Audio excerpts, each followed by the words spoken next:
Assalomu alaykum hurmatli o'quvchilar.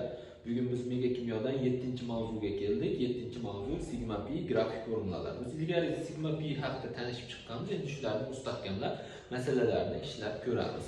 Demak, har 10 to'rttasini ko'rib ketaman. Birinchi savol. Vodorod grafik formulasida nechta bog' mavjud?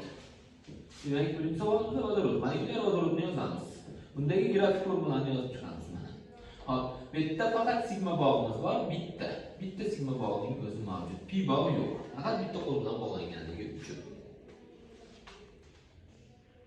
10-savol.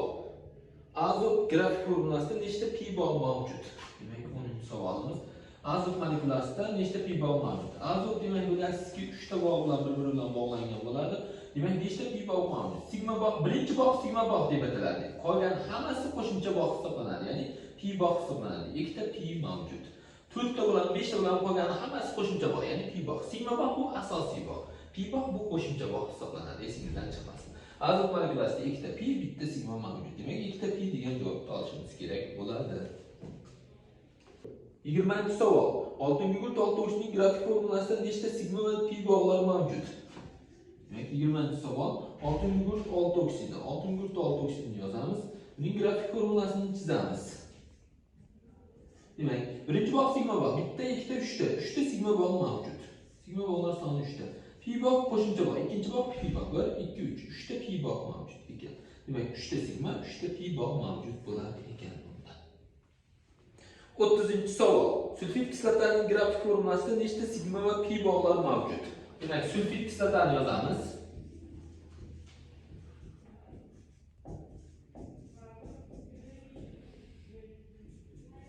Mana.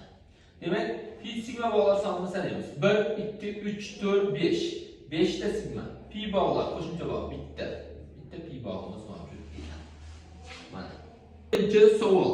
Magniy fosfatning grafik formulasida nechta pi va sigma bog'lar mavjud? 40-savol. Demak, magniy fosfatni chizamiz. Magniy fosfat.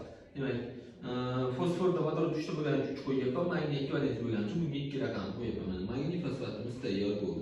Endi uning grafik formulasini chizamiz. Demak, 3 ta magniy. 3 ta magniyni chizib olamiz.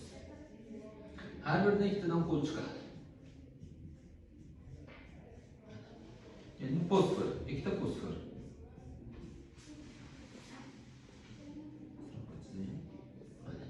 Ortiq qolgan kislorodni chizib qo'yasizlar. Sigma pi bog'lari yig'indisini topinglar. Demak, 1, 2, 3, 4, 5, 6, 7, 8, 9, 10, 11, 12, 13, 14 sigma. Sigma bog'larimiz soni 14 ta. Pi bog'larimiz soni esa 2 ta.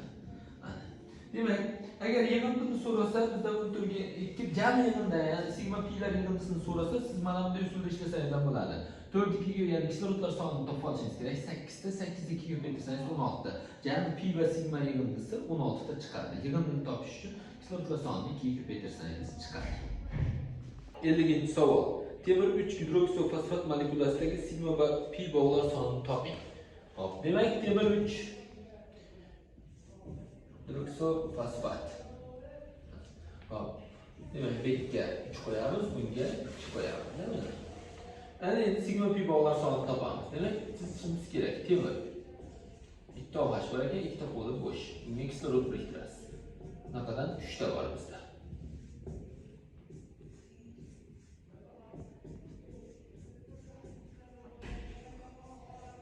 Hop. Fosfor. Ikkita fosfor.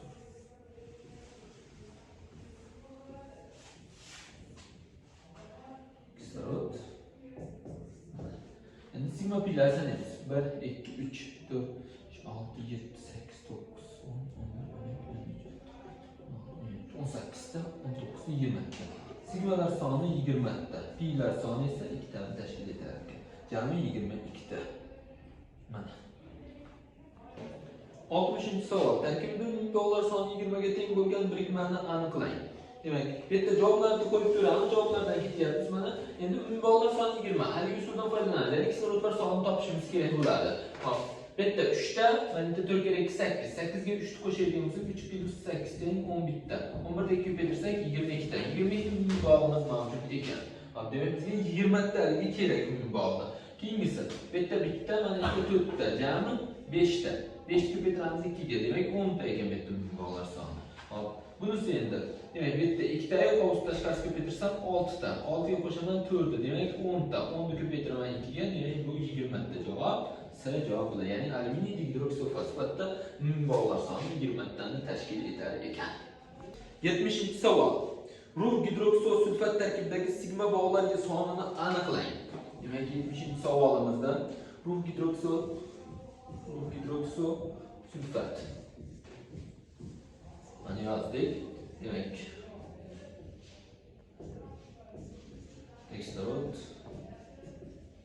kislorod bunga oldingi ko'ramiz.